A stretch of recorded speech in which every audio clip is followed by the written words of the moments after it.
My name is Casper, and at 32, I always believed family meant unconditional love. I was the responsible son who moved to Chicago for my dream job but called home weekly. Then my parents died suddenly in a car crash, and I returned home to discover they had left everything to my younger sister Amanda. The worst part, they told everyone I had moved on from the family. If you want to hear how I uncovered the truth and took back what was rightfully mine, let me know where you are watching from and hit that subscribe button. This story will show you that sometimes justice finds a way. Growing up in suburban Boston, our family was what most would call picture perfect. Mom worked as a high school English teacher. Dad ran a successful construction company. And Amanda and I spent our childhood in a comfortable 4-bedroom colonial with a sprawling backyard where we built snow forts in winter and had water balloon fights in summer. I was always the planner, the responsible one. 7 years ago, at 25, I landed my dream job at an architectural engineering firm in Chicago. It was an opportunity I simply couldn't pass up. The decision to move wasn't easy, but my parents seemed genuinely supportive.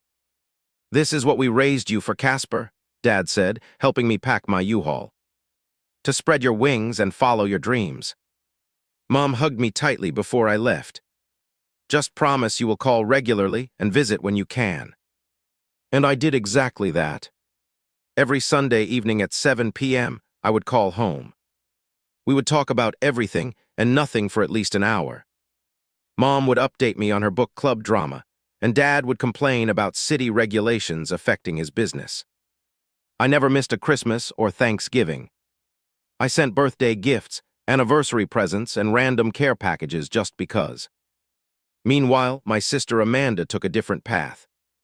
3 years younger than me, she never quite found her direction. She dropped out of community college after 1 semester, claiming it wasn't for her.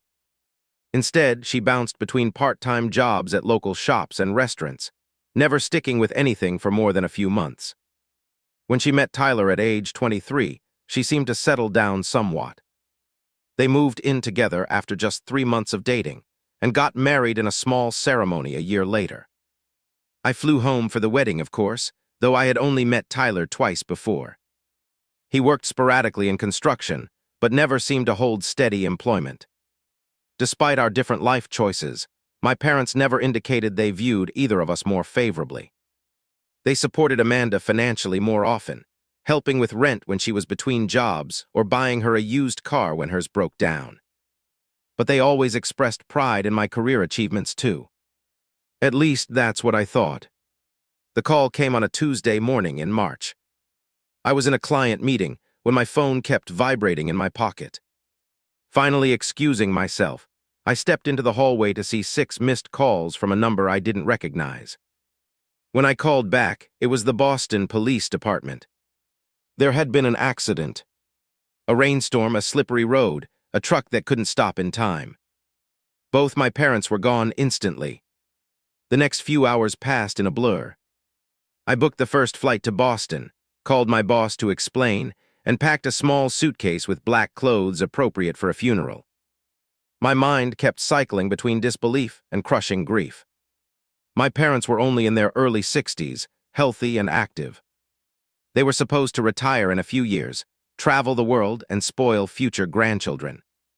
This wasn't supposed to happen. When my flight landed in Boston, I rented a car and drove straight to my childhood home, expecting to find Amanda there, imagining us grieving together, supporting each other through this impossible time. The house looked exactly as I remembered it, except for the black wreath on the front door. Amanda answered the door with red-rimmed eyes. "Oh, you actually came," she said, her tone oddly flat. "Of course I came," I replied, pulling her into a hug she didn't return. They were my parents, too. She led me into the living room where her husband Tyler sat, looking uncomfortable in a dress shirt that was slightly too small for his frame. He nodded at me but didn't get up. "When is the funeral?" I asked, setting my bag down. "Day after tomorrow," Amanda replied. "Most arrangements are already taken care of." I nodded, grateful someone had handled those details, but also feeling strange that I hadn't been consulted. "I can help with anything still needed." And of course, I'll split all the costs. Amanda and Tyler exchanged a look I couldn't quite interpret. Don't worry about that, she said. It's being handled. Over the next day, I noticed several concerning things. Amanda seemed oddly possessive of our parents' belongings, tensing up when I picked up framed photos or leafed through Dad's favorite books. More disturbingly, I realized that recent family photos displayed around the house only showed my parents with Amanda and Tyler. Pictures that had included me were either gone or replaced. When I asked about it, Amanda shrugged. We updated the photos last year when you couldn't make it home for Dad's birthday. But I had sent a gift and called that day. I even had a video chat with them.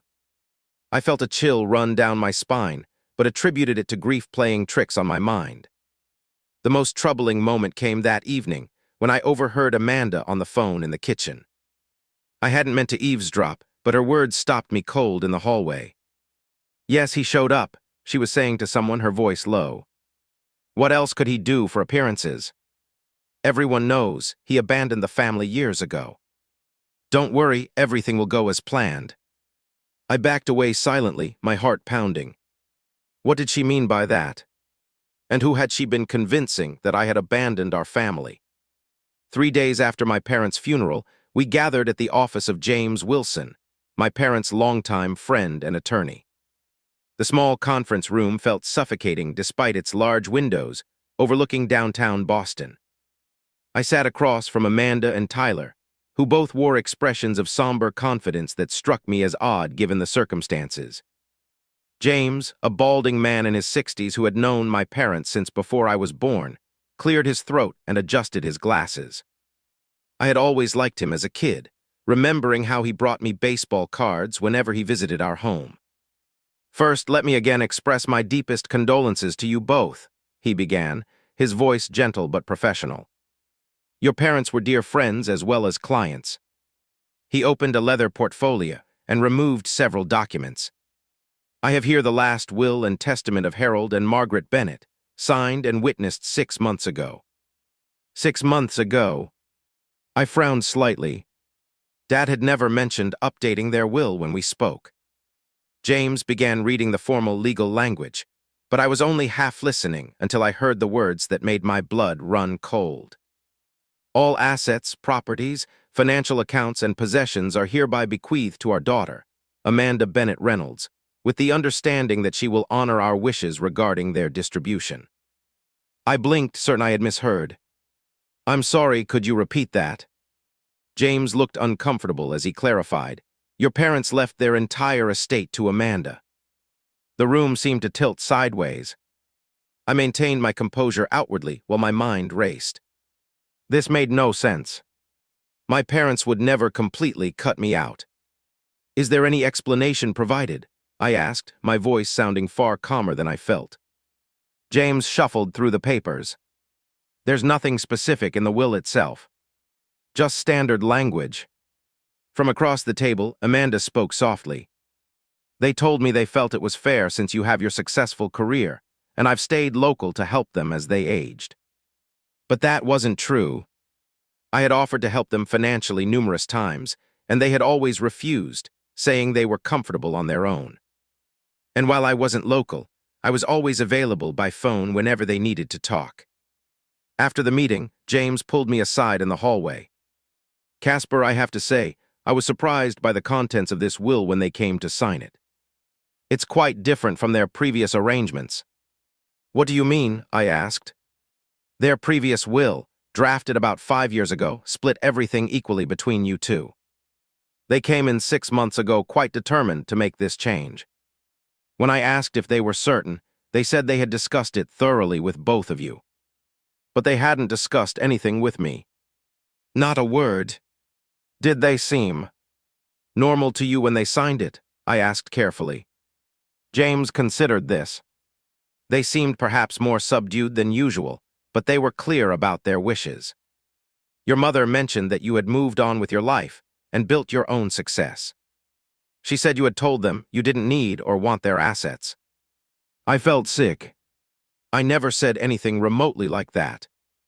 The funeral had been a small affair, but several family friends had attended. Now I understood why many of them had seemed distant with me, offering brief condolences before gravitating toward Amanda. They believed I had abandoned my family. Over the next week, I watched in growing horror as Amanda began going through our parents' belongings, quickly setting aside items to sell. Family heirlooms that had been in our family for generations were being priced and listed online. When I objected to her selling our grandmother's antique china cabinet, she fixed me with a cold stare. "It's legally mine to do with as I please. You should head back to Chicago. Your big important life is waiting." The storage unit where Dad kept his vintage car collection had been emptied before I even arrived in town. The vacation cabin on Lake Winnipesaukee was already listed with a real estate agent. Everything was happening so fast, as if Amanda had been planning this well before our parents' death. I decided to talk to our parents' neighbors, hoping to understand what had been happening in the months before their death. Mrs. Kaplan had lived next door for over 30 years and had been my mom's closest friend. "Oh, Casper," she said when I visited, her eyes sad. "Your mother was so hurt that you didn't want to be part of the family anymore." "What are you talking about?" I asked, genuinely confused. "Amanda told us all how you said you were too busy with your new life to be bothered with family matters. How you never responded to their calls or letters. Your mother cried about it at our book club. But that was a complete fabrication. If anything, I had been reaching out more in recent months, concerned about Dad's mild heart scare last year. My calls had sometimes gone to voicemail, but they always called back eventually. Or so I thought. As I was leaving Mrs. Kaplan's house, she hesitated at the door. "There is one thing that always seemed odd to me.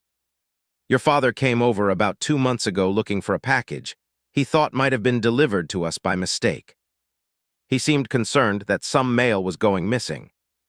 That night, I returned to my parents' house when I knew Amanda and Tyler would be out.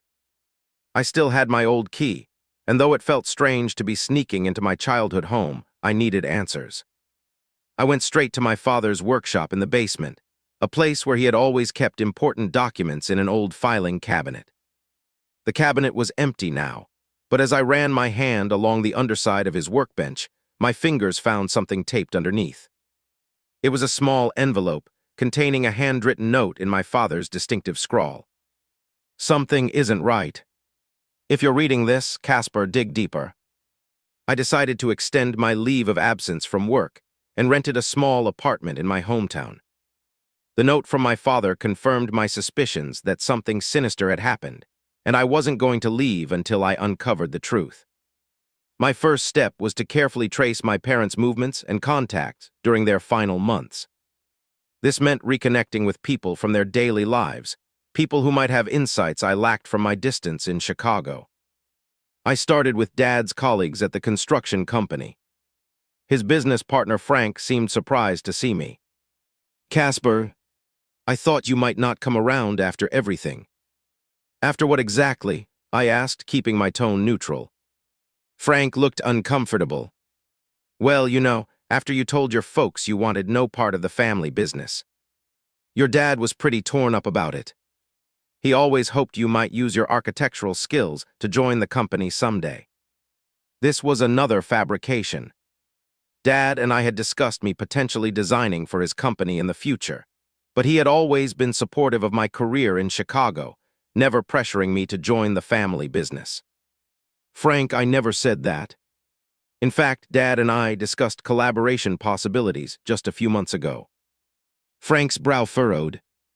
"That's not what Amanda told us. She said you called the business small-time and beneath your talents." I visited Mom's book club next, speaking with 5 women who had been her friends for over 20 years.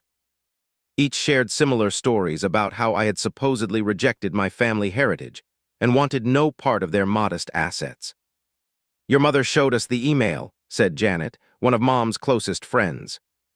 "The one where you said you were too busy building your own wealth to worry about their small inheritance." It broke her heart. "What email?" I asked, genuinely baffled. "I never wrote anything like that." Janet described an email that supposedly came from my account about 8 months ago. The wording she described sounded nothing like me. A disturbing pattern was emerging. Someone had been systematically turning my parents against me by fabricating communications. But why?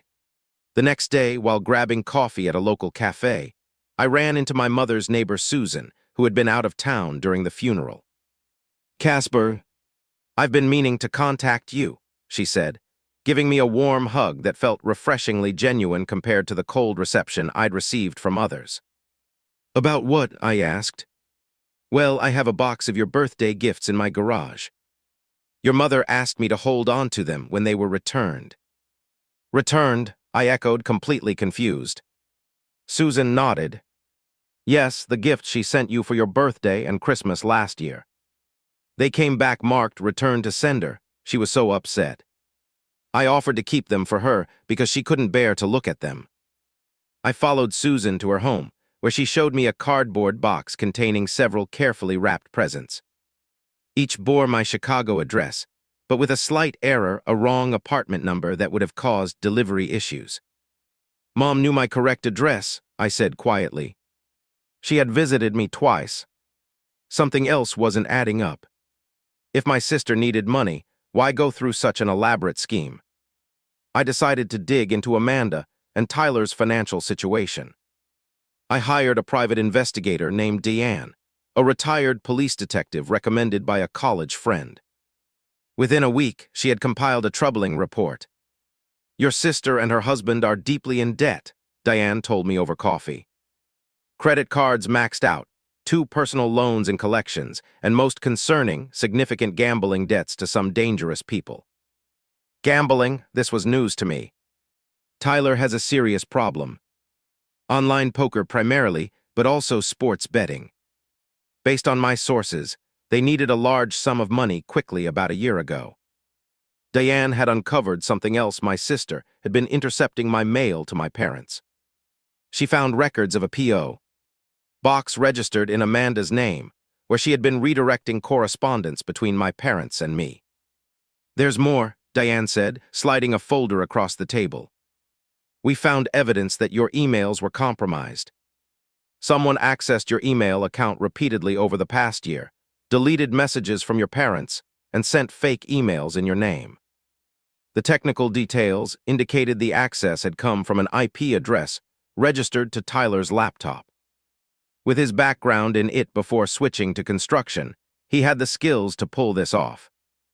I felt a complex mix of emotions: rage at the betrayal, heartbreak that my parents had died believing I had rejected them, and guilt that I hadn't somehow realized what was happening. "What about my parents' accident?" I asked, a terrible thought forming. "Is there any reason to believe it wasn't an accident?" Diane's expression turned serious. "I can't say for certain yet, but there are some red flags. The weather wasn't as severe as initially reported that night. And there's a mechanic who remembers Tyler bringing your parents' car in just days before the crash." The weight of these revelations was almost too much to bear. My parents had died thinking I had abandoned them, and now there was the horrifying possibility that their death might not have been an accident at all. That weekend, I drove to my parents' fishing cabin, a small property on a lake about an hour outside of town. Amanda hadn't listed it for sale yet, probably because few people knew about it. Dad had purchased it quietly years ago as his personal retreat. The cabin was dusty but undisturbed. I searched through the few belongings Dad kept: their old fishing gear, some books, and a locked metal box I found under a loose floorboard beneath his favorite chair. The key was hidden in a fake rock outside. Inside the box was a journal. Dad had never been much of a writer, so seeing his handwriting filling dozens of pages was surprising. As I began reading, my hands started to shake. "Something is wrong with our relationship with Casper," he had written 9 months ago. Margaret showed me another email from him today, cold and dismissive. "It doesn't sound like our son." When I tried to call him, it went straight to voicemail. When he does call, it's always when Amanda is here, and the conversations feel rushed and strange. He documented his growing doubts about Amanda's stories. 2 entries particularly stood out. "Decided today I'm going to surprise Casper with a visit to Chicago next month." Won't tell anyone, not even Margaret yet. Need to see for myself what's happening. And then 3 weeks later. Had to postpone Chicago trip. Margaret's blood pressure issues have gotten worse. Doctor wants her to rest. Something Amanda said today didn't add up about Casper refusing to come help. Going to start recording our conversations, just in case. The final entry was dated just 2 weeks before their death. Found the box of returned birthday gifts in Susan's garage. Address was wrong. Margaret swears she addressed them correctly. Checked her address book, confirmed. Someone altered the packages. Making appointment with James to update the will again, but also meeting with Robert Phillips for a second opinion. Can't trust anyone right now. Backing up recordings to cloud storage. Password is Casper 1990 phishing. My father had suspected something was wrong. He had been investigating on his own, and he had planned to change their will back. I immediately tried the password on his cloud storage account and found dozens of audio files. With shaking hands, I pressed play on the first one. The recordings my father had secretly made were like pieces of a puzzle finally falling into place. In file after file, I heard Amanda feeding my parents lies about me, carefully manipulating conversations to make it seem like I was drifting away from the family. I talked to Casper yesterday, Amanda said in one recording. He said he's too busy to come for Thanksgiving again. Said corporate life is his family now. I heard my mother's hurt intake of breath. But he told me last week he was looking forward to it. He was just saying that, Mom. He told me the truth because he knows I'll break it to you gently. He's got some fancy work dinner he'd rather attend. The truth was I had already bought plane tickets for Thanksgiving. I never canceled. I showed up at the airport only to be told by Amanda that our parents had decided to take a last-minute cruise instead. She had shown me fake confirmation emails. I had spent Thanksgiving alone in Chicago, thinking my parents had made other plans. Another recording captured Amanda telling our father that I thought his construction business was small time, and that I was embarrassed by their modest lifestyle, a complete fabrication that would have deeply wounded my dad, who took immense pride in the business he had built from nothing. The most damning recording was of Amanda and Tyler alone in my parents' house. Did you delete the voicemails from Casper? Amanda asked.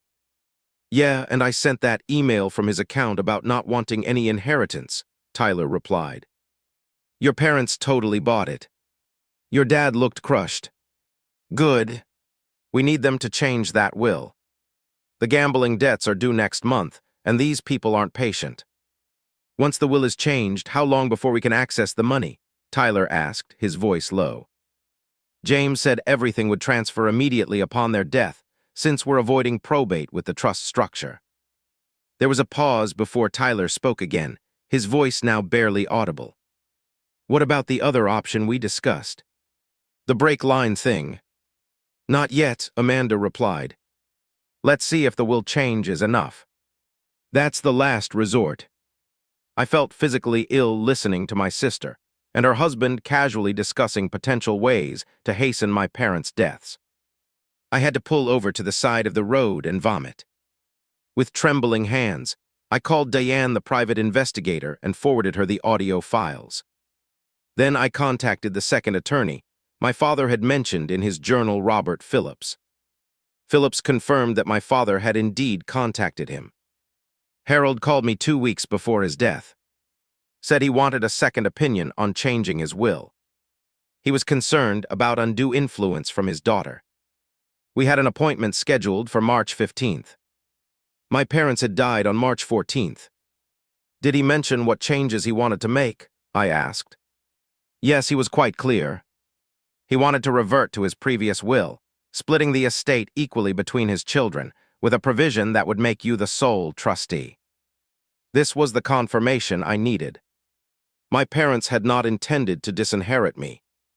They had been manipulated and were planning to correct it just before their untimely death. With Robert Phillips' help, I began gathering all the evidence. The journal, the recordings, the email records Diane had uncovered, and the testimony of the second attorney. The next piece of the puzzle came from an unexpected source. Frank, my father's business partner, called me out of the blue. "Casper, I've been thinking about our conversation. Something felt off, so I checked our security cameras. 2 nights before your parents' accident, Tyler came to the office late. Said he forgot some tools, but he was near your dad's car for about 20 minutes. I didn't think much of it then, but now. I immediately asked Frank to preserve that footage and contacted a mechanic who specialized in accident investigations. If Tyler had tampered with my parents' car, we needed to know. The investigation took another week.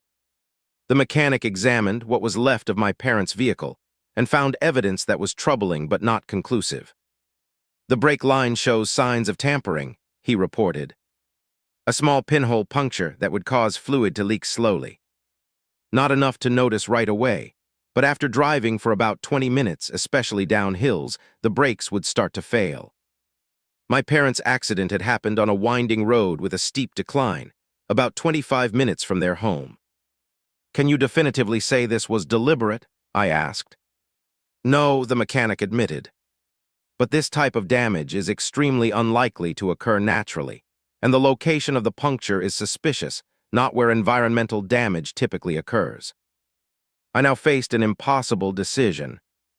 The evidence strongly suggested that my sister and her husband had not only manipulated my parents into changing their will, but may have been responsible for their deaths. Should I push for a criminal investigation? The thought of my only remaining family member potentially going to prison for murdering our parents was almost unbearable. But I couldn't let this stand. Not just for my sake, but for my parents' memory. They deserved justice, and they had wanted the truth to come out. My father's hidden journal and secret recordings made that clear. After a sleepless night, I decided to confront Amanda with the evidence first. Perhaps naively, I hoped there might be some explanation, or at least a confession that could bring some closure before legal proceedings began. I arranged to meet Amanda and Tyler at our parents' house the following evening. I arrived early, setting up a recording device of my own after consulting with my lawyer about the legality in Massachusetts. I wanted documentation of whatever transpired. They arrived together, Amanda looking annoyed and Tyler sullen. We sat in the living room that had once been filled with family game nights and Christmas mornings, now feeling cold and foreign. I appreciate you meeting with me, I began, keeping my voice calm and controlled. I wanted to discuss some information I've discovered before taking further steps. What information? Amanda asked, her arms crossed defensively. Methodically, I laid out what I had found: the journal, the recordings, the email hacking, the intercepted mail. I played a short clip of one of Dad's recordings where Amanda and Tyler discussed changing the will. Amanda's face drained of color. Tyler's jaw clenched, his eyes darting toward the door as if calculating an escape. This is all some kind of misunderstanding, Amanda said, her voice lacking conviction. Is it also a misunderstanding that you discussed tampering with Dad's car? I asked, watching their reactions carefully. Tyler leapt to his feet. You don't know what you're talking about. You can't prove anything. The security footage from Dad's office shows you near his car 2 nights before the accident. The mechanic found evidence of brake line tampering. Tyler's face contorted with rage. You think you're so smart with your fancy Chicago job and your private investigators. Those recordings could be faked. That journal could be forged. Stop, Amanda said suddenly, her voice breaking. Just stop. She looked up at me with tears streaming down her face. I never wanted them to die. I swear to God, Casper. Yes, we manipulated the will. Tyler hacked your email, I intercepted your mail. We lied to Mom and Dad about you. But I never wanted them dead. Then what happened to their car? I demanded. Amanda turned to Tyler, her expression suddenly fearful. What did you do? Tyler backed away from both of us. Nothing. I just checked the car like we discussed, to see if it would be convincing as an accident down the line. I was just looking. You're lying, Amanda whispered. The gambling debts were due. You said we needed the money right away. "Shut up," Tyler shouted, his face red with anger. "You don't know what you're saying." "The police will figure it out," I said, standing up. "I'm turning over all the evidence tomorrow. The manipulated will, the recordings, everything." "You can't do that," Tyler said, stepping toward me menacingly. "It's over, Tyler," I replied. "Even if the will stands, which it won't, you'll face charges for fraud at minimum. If there's evidence you caused the accident, it will be much worse." I offered Amanda one chance at partial redemption. "If you cooperate now, tell the truth about the will manipulation, return the sentimental items you've already sold, we can work out a fair division of assets." "That's more than fair given what you've done." "Fair?" Tyler laughed bitterly. "You think we care about fair? We need all of it. The debts aren't just to credit card companies, you idiot. There are people who will kill us if we don't pay." "That's not my problem," I said firmly. "You created this situation." Tyler's face darkened, and he lunged forward suddenly, grabbing a heavy crystal vase from the side table and swinging it toward my head. I ducked just in time, the vase shattering against the wall behind me. "Tyler, stop," Amanda screamed.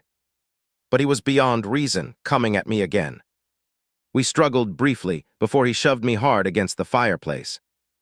My head cracked against the brick mantel, and I felt warm blood trickle down my neck. "We'll tell them you attacked us," Tyler snarled, reaching for a poker from the fireplace set.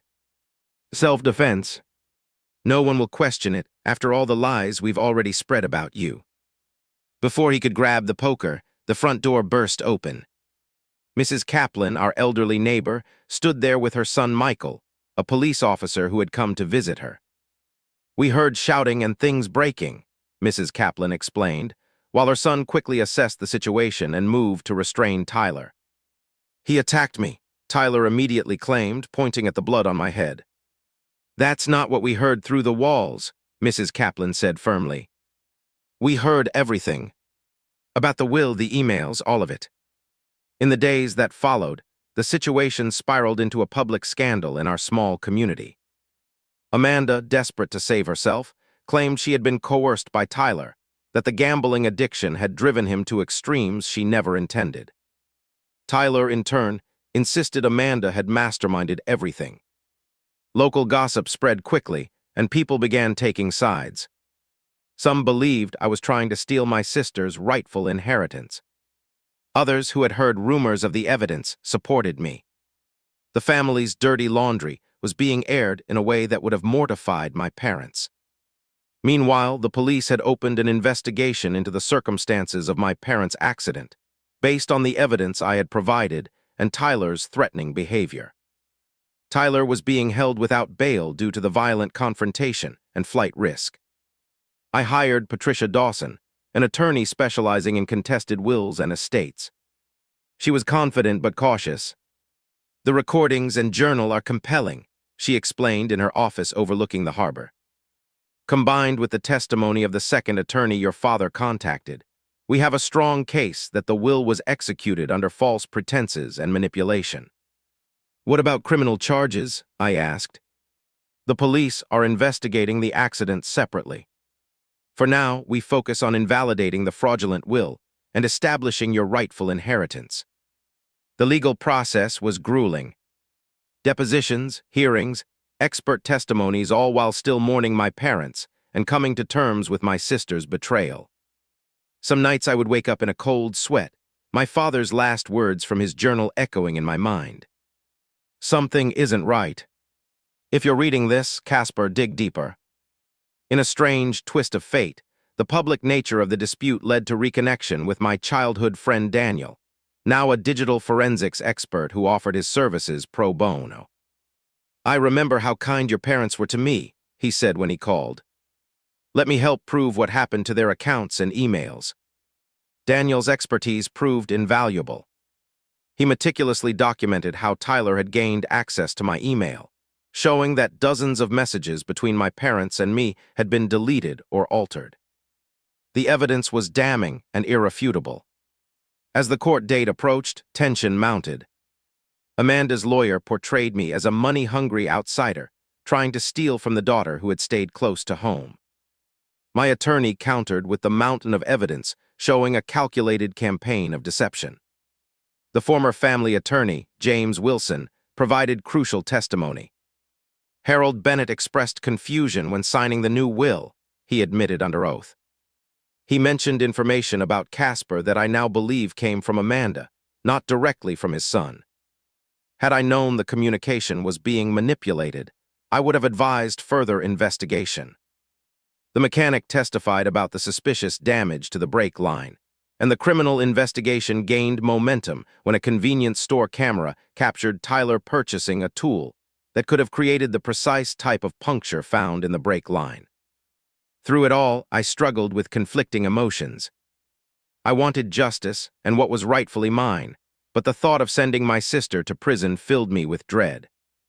Despite everything she had done, she was still the little girl who had once followed me everywhere, who had cried when I left for college, who had been my only family for most of my life. One night, as the trial date loomed just days away, I received an unexpected call from Amanda. "Can we talk?" she asked, her voice small and broken. "Not about the case. Just talk." I agreed to meet her at a public coffee shop with my attorney's knowledge. What she revealed that afternoon would change everything. The courthouse was imposing, a granite building with towering columns that seemed to embody the weight of justice itself. I straightened my tie as I climbed the steps, Patricia Dawson beside me carrying a briefcase full of evidence that would determine my future. "Remember," she said quietly, "stay calm regardless of what's said. The judge needs to see you as reasonable and motivated by truth, not vengeance." The courtroom was already half full when we entered. Amanda sat on the opposite side with her new attorney, a young woman who had taken over after her previous lawyer withdrew from the case. Tyler was notably absent, now being held on separate criminal charges related to my parents' deaths after the convenience store footage became public. Judge Eleanor Harmon, a stern woman in her 60s with a reputation for cutting through emotional appeals to focus on facts, entered and called the court to order. "Before we begin," the judge announced, "I want to be clear that this is a civil matter regarding the validity of Harold and Margaret Bennett's will. Criminal proceedings regarding their deaths are separate and will not be decided here today." The proceedings began with opening statements. Amanda's attorney portrayed her as a victim of her husband's schemes, a daughter who had stayed close to aging parents while I built my separate life in Chicago. Patricia countered with a methodical presentation of the evidence, showing a coordinated campaign to manipulate my parents and steal my inheritance. "Your Honor," Patricia said, "this is not merely a family squabble over money. This is a case of documented fraud that resulted in Harold and Margaret Bennett signing a will that did not reflect their true intentions." Over the next several hours, witnesses took the stand. James Wilson testified about the unusual circumstances surrounding the will change. Dad's business partner, Frank, described the strange behavior he had observed in the months before their deaths. Digital evidence from Daniel showed conclusively that my emails had been hacked, messages deleted and altered. The fake emails supposedly from me expressing disdain for my parents were proven to have originated from Tyler's laptop. Mrs. Kaplan testified about the returned birthday presents with deliberately incorrect addresses and what she had overheard during the confrontation at my parents' house. Through it all, I maintained my composure, though inside I was reliving every painful revelation. The thought that my parents had died believing I had rejected them still cut deeper than any inheritance issue. When it was Amanda's turn to testify, she surprised everyone, including her own attorney. "I want to tell the truth," she said, her voice barely audible. "All of it." Her attorney tried to call for a recess, but Amanda refused. "I've been living with this too long.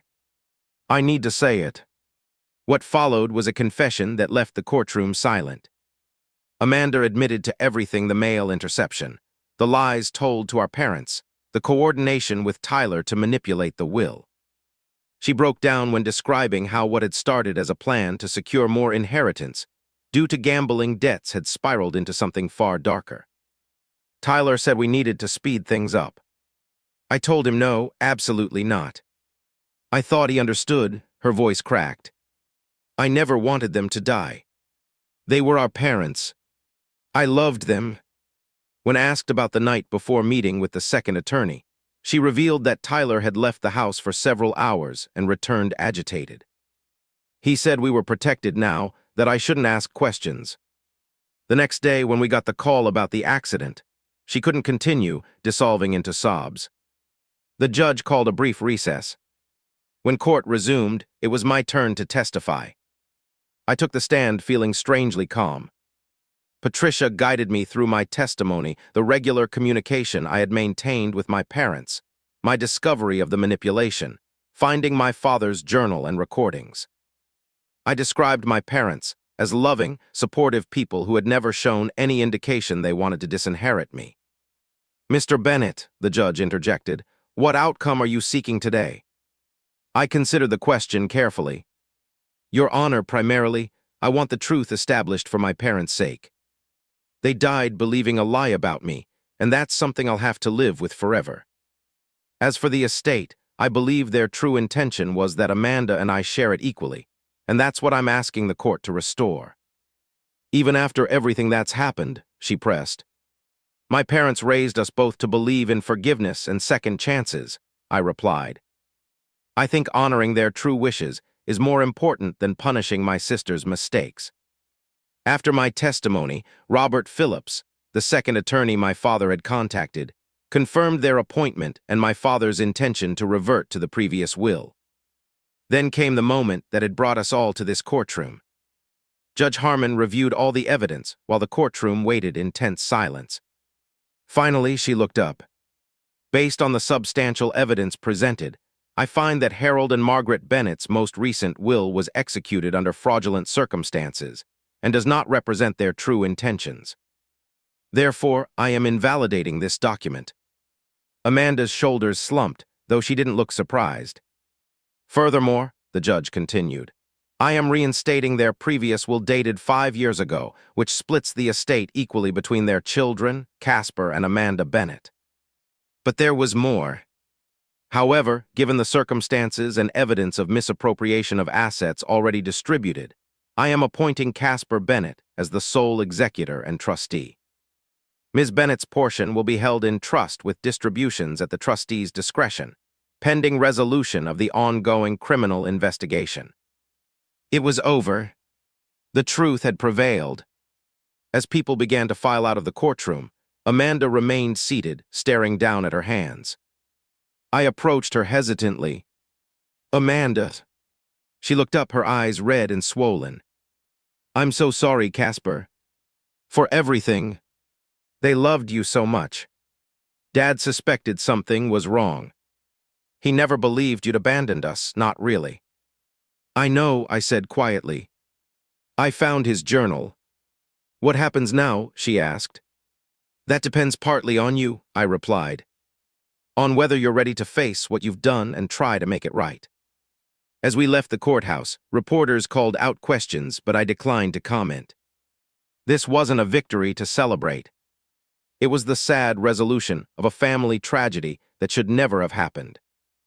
That evening, alone in my rented apartment, I finally allowed myself to truly grieve for my parents, not just their deaths, but the precious final months with them that had been stolen from all of us by greed and deception. The next morning, I received a call that would change everything once again. The district attorney wanted to meet with me urgently regarding new evidence in my parents' case. The district attorney's office was busier than I expected for an early morning. Assistant DA Sarah Gonzalez ushered me into her office, a no-nonsense space with stacks of files and law books lining the walls. "Thank you for coming in, Mr. Bennett," she said, gesturing for me to sit. "We've had a significant development in your parents' case." She slid a folder across her desk.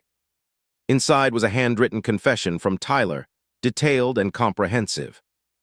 He admitted to tampering with the brake line on my parents' car, timing it specifically so the failure would occur on the winding road they regularly took to their favorite restaurant.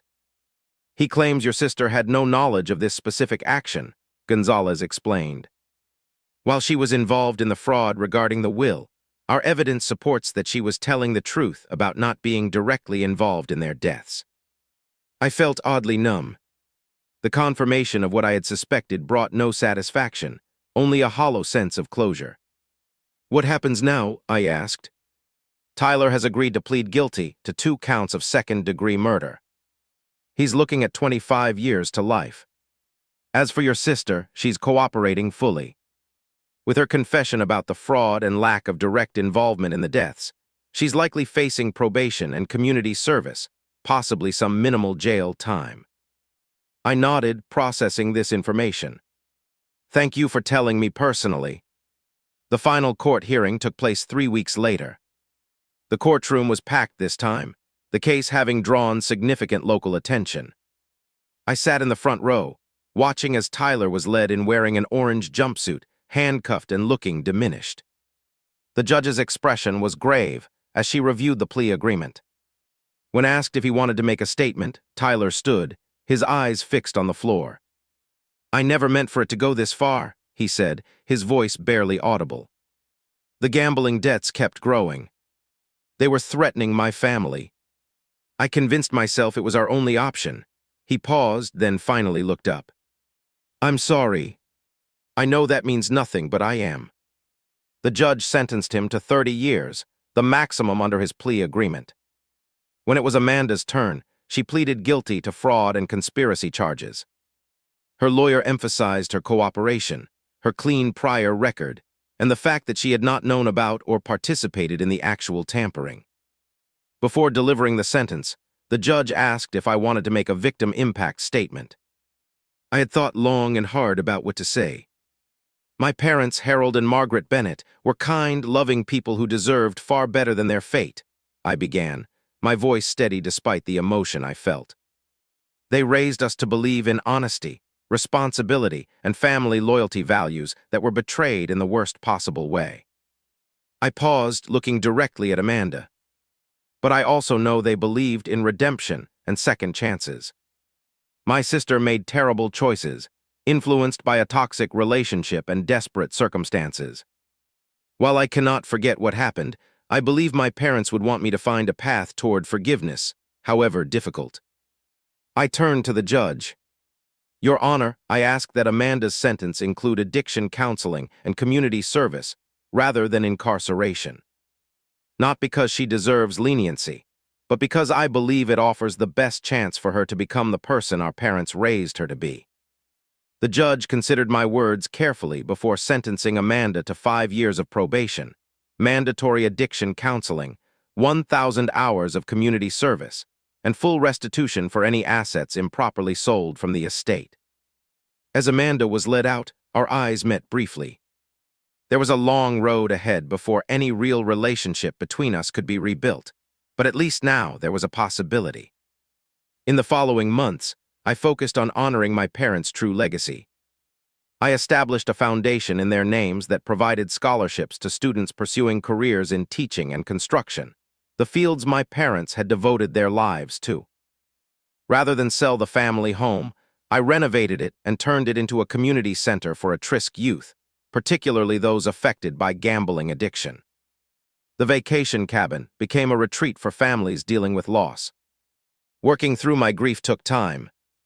I attended therapy regularly, learning to process not just the loss of my parents but the betrayal by my sister and the painful realization that my distance, while not the cause, had perhaps created the opportunity for manipulation. 6 months after the trial, Amanda contacted me from her rehabilitation program, asking if we could meet. We sat in the visiting area, the silence between us heavy with unspoken words. "I don't expect forgiveness," she said finally. "But I want you to know I'm working hard to understand why I made those choices, why I let Tyler control me so completely." "That's good," I replied simply. "Mom and Dad would be proud of what you've done with the foundation," she continued. "They always knew you were the responsible one." "They loved us both," I said. "That's the truth that got buried under all the lies." Over time, our conversations became slightly easier. Amanda completed her rehabilitation program and began her community service at a center for gambling addiction, using her experience to help others avoid the same destructive path. When Tyler's father died, leaving no one to run the small construction supply company he had built. I purchased it using part of my inheritance and turned it into a nonprofit that trained and employed people recovering from addiction, including gambling. It was my way of creating something positive from so much pain. A year after the trial, I finally felt ready to scatter my parents' ashes at their favorite spot on Lake Winnipesaukee. Amanda asked to be there, and after much consideration, I agreed. As we stood on the shore watching the ashes drift across the water, Amanda spoke quietly. "Do you think they would have forgiven me?" I thought about this carefully. "Yes," I said finally. "They would have been heartbroken by your choices, but they never stopped loving either of us. That's the thing about real family love, it persists, even when it's tested in the worst ways." The truth is, the healing process isn't linear. There are still days when anger resurfaces, when I think about what might have been if my parents had lived. But I've learned that holding onto that anger only extends the damage that was done. The most important lesson I've taken from this experience is that truth has a way of surfacing, even when buried under layers of deception. My father's meticulous documentation, his intuition that something was wrong, ultimately ensured that justice would prevail. And while no inheritance can replace what was lost, I've tried to honor my parents by using those resources to create the kind of positive impact they would have wanted. As for forgiveness, it's a journey rather than a destination. Some days it feels possible, others impossible. But I continue to move forward, one day at a time, guided by the values my parents instilled in me. What would you do if faced with such a profound betrayal from your own family? Could you find a path to forgiveness, or would justice be enough? I'd love to hear your thoughts in the comments below. And if this story resonated with you, please subscribe to hear more real-life experiences that remind us of the complex nature of family, truth, and healing. Thank you for listening, and remember, even in our darkest moments, we always have choices about who we become.